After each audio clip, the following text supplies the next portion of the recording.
My pet peeve: street harassment. Most people call a dog by whistling or clicking their tongues to catch its attention.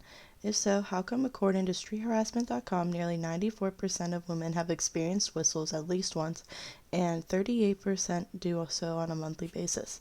Why is it okay to utilize behaviors on women that people reserve for dogs? Although many males consider a catcall to be a compliment, for many women it is uncomfortable and frightening. Street harassment is a major problem that has to be addressed. Unwanted remarks, world whistling, catcalling, and other activities by strangers in public places that might be unsettling and uncomfortable are examples of street harassment. In other words, street harassment increases fear and makes women feel unsafe when they are out and about. I became a victim of street harassment while I was still a child. The first time I was catcalled, I was 12 years old. It was 10 or 11 at night. My friend and I were just leaving a small fair in her neighborhood. You could still smell the funnel cake in the air and hear other kids my age screaming on a tilt-a-whirl. We were walking on the main road when this 25-plus grown man pulls up in a purple Mustang talking about how we're so sexy and fine. We're two 12-year-old girls. He asks us what we're doing out so late and to come over to his car and he'll give us a good time and a ride home. He parks in the main road and starts to get out his car to come over to us. At this point, we run and hid on the porch of a local pizza place. He makes a U-turn following us. We called my friend's parents, but they were too drunk to come get us. Her parents told us to run home as fast as possible. He's screaming out the car, "Fuck you whores, you'll never be with a man this good, stupid bitches." He makes another U-turn back to the side of the street we're on, screaming at us the whole time. We're running for our lives and full-blown sobbing. We're 12 years old. He didn't leave until we yelled we were calling the police. That's when he took off. People who do these disgusting things never want to be held accountable for their actions. Educating yourself about street harassment is a great way to stopping street harassment. What is street harassment, someone may ask? According to rain.com, street harassment includes unwanted comments, gestures, or acts directed at someone in a public space without their consent. Types of street harassment can include commenting on somebody's physical appearance, like their body or their clothing, flashing, groping, persistent requests for someone's name, number, or other information, public masturbation or touching, sexist, racist, homophobic, and transphobic slurs, showing pornographic images without somebody's consent, upskirting, telling somebody to smile, and whistling. Both men and women can be victims of street harassment.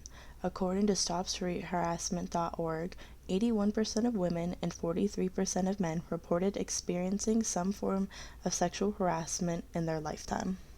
In 2014, StopStreetHarassment.org did a 2,000-person survey, and what they found was the most common form of harassment was homophobic or transphobic slurs. People in the LGBT community are more likely to face street harassment than those who are considered straight. It's 57% compared to 37%. According to StopStreetHarassment.org, they compared white people with persons of color. Persons of color were more likely than white people to say they experienced street harassments, sometimes, often, or daily, 41% versus 24%. Children are our future. They are the best way we can prevent future street harassment. According to girlscouts.org, a study showed that 1 in 10 American girls have been catcalled before her 11th birthday. It's important to teach children sex education and consent. According to HarvardPolitics.com, only 38% of high schools and 14% of middle schools across the country teach all 19 topics identified as critical for sex education. There's no wrong way to go about being street harassed. You are the victim and can go about it however you would like and or feel most comfortable. Follow your best judgment. You can always ignore the harasser and use your body as your words. Here are some ways CBC.com recommends using your body to talk back to them. Use strong body language, project confidence, and stay calm. Give the look, and put your hands up and raise it in front of you to signal stop and show your boundaries. You are under no obligation to confront a harasser. It might be empowering to confront a harasser, but it can also be stressful and dangerous. Trust your judgment to do what feels right for you. Some ways you could speak out against street harassment is to call out the harassment. You can also tell them what you want, like move away from me. Or you can be short and sweet and to the point, like show some respect. Don't apologize. You do not need to say sorry for stating how you want to be treated.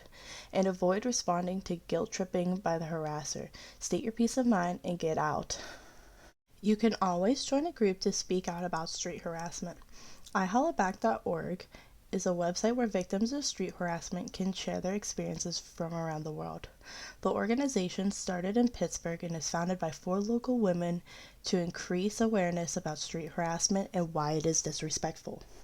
The Me Too movement is also another great group to join. The Me Too movement believes in the radical possibilities of a movement against sexual violence led by survivors of sexual violence. On their website, you can find information on a healing, chat line, how to take action, different organizations around the world, and news to stay informed. Don't be afraid to report someone for street harassment. Most likely the harasser has done this before. If you feel like reporting is in your best interest, here are some tips on how to safely report someone. Go somewhere safe. If you are being followed on the street or feel like you are physically in danger, go to any local business, store, or coffee shop and find somebody who can help you. Write out as much information as you can. It will be important information for the police later. If the street harassment occurs outside of a business or on a public transport, you can report their behavior.